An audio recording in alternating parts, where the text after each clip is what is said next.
ಬಾಳೆಂದರೆ ಪ್ರಣಯಾನುಭಾವ, ಕವಿತೆ ಆತ್ಮಾನುಸಂಧಾನ. ನೆನಪೆಂದರೆ ಮಳೆಬೆಲ್ಲ ಛಾಯೆ, ನನ್ನೆದೆಯ ಬಾಂದಳದಿಯೋ,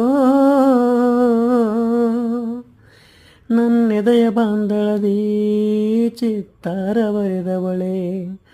ಸುತ್ತೇಳು ಲೋಕದಲ್ಲಿ ಮತ್ತೆಲ್ಲೂ ಸಿಗದವಳೆ, ನನ್ನೊಳಗೆ ಹಾಡಾಗಿ ಹರಿದವಳೇ. ನೂರು ಜನ್ಮಕ್ಕೂ ನೂರಾರು ಜನ್ಮಕ್ಕೂ, ನೂರು ಜನ್ಮಕ್ಕೂ ನೂರಾರು ಜನ್ಮಕ್ಕೂ ಒಲವಾಧಾರೆ ಒಲಿದೊಲಿದು ಬಾರೆಲೆ.